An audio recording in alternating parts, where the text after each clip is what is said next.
سلامونه ستړي مشئ وخت مو په خیر تاسې ته له ډیرې نیوز 24 څخه د نن ورځې د مهمو خبرونو ټولګي ته راغلاست یو نن یکشنبه د 1404 هجري لمریز کال د لړم 15مه چې د 2015 زیږدیز کال د نومبر ل 14مې سره برابره ده.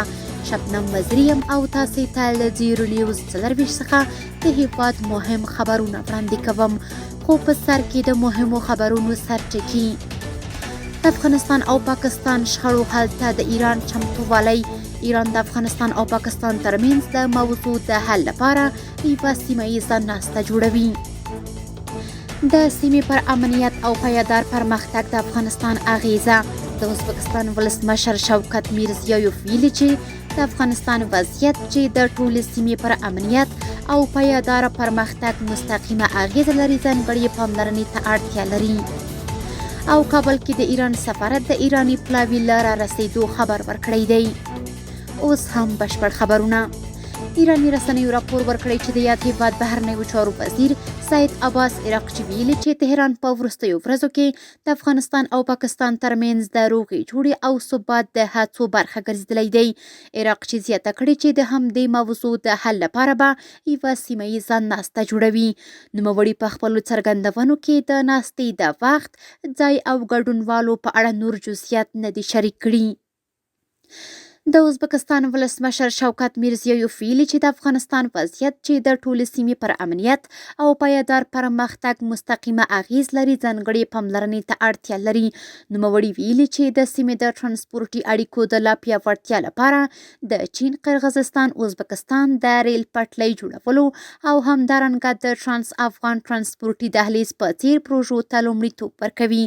نوموړي زیاته کړې د افغانستان وضعیت چې د ټولې سیمې پر امنیت او پایدار پرمختګ مستقیمه اغیز لري ځانګړې پاملرنې ته اړتیا لري. میرزیایوف د غرض ویلي باور لري چې افغانستان د زیربناوو، انرژۍ او ټرانسپورټ سیمهییزو پروژو سره یوځای کول باید د دوی د ګډې سیمهییزې تګلارې مهمه برخه وي. نوموړي په سیمه کې د اوبو د کموالي او د هغې د ناوړو پایلو په نظر کې نیولو سره وړاندیز کړی چې د 2016 تر 2030 د مرکزي اسیا د اوبو د معقولې کارونې د عملی اقدام لسیزه اعلان شي. نوموړي په خپلو څرګندونو کې زیاته کړې چې افغانستان د آمو سیند د حوزې د ګډو اوبو د کارونې په سیمه ییزو خبرو اترو کې فعاله برخه واخلي. په کابل کې د ایران سفارت د ایرانی پلاوي له رارسېدو خبر ورکړی دی.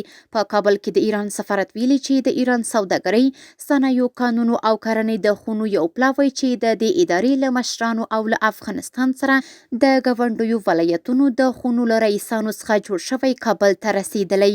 یاد سفارت زیاته کړې چې یاد پلاوی د افغانستان د صنعت او سوداګرۍ په 4م نندارتون کې چې د لړم له 26مې تر 29مې نیټې پورې جوړیږي برخه واخلي. د یاد سفارت په وینا ایران په دغه نندارتون کې له 40 غرفو او 100 سوداګرو سره تر ټولو لوی تالار په واک کې لري. کندهار د انارو په صادراتو کې 33 سلنه زیاتوالی راغلی دی. د کرنې، اوبو لګولو او مالدارۍ ریاست ویاند محمد حنیف حقمل ویلي چې د روان کال په اوږدو کې 28,800 ټنه انار بهرنیو هیوادونو ته صادر شوي چې د تیر کال په پرتله 32 سلنه زیاتوالی ښیي. یاد صادرات د کرنې ریاست د سوداګرۍ او پانګونې خونې په همغږۍ او د افغان ملي سوداګرو په مالي ملاتړ ترسره شوي چې زیاته برخه یې مالیزیا، ازبکستان، روسیې او پاکستان هیوادونو ته صادر شوي دي. د یادونې وړ ده چې تیر کال کې د دې ولایت څخه 9,000 ټنه انار بهر ته صادر شوي وو چې په روان کال کې د صادراتو کچه 15,000 ټنه زیاته شوې ده.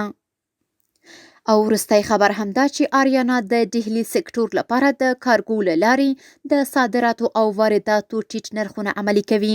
د آریانا افغان هوایي شرکت ویلي چې د ریاست الوزرا اقتصادي معاونیت د پریکړې په اساس د ډهلي سکتور لپاره 1 کیلو صادراتي سوداګریز توکي په $1 او 1 کیلو وارداتي توکي په 80 سنټه انتقالوي.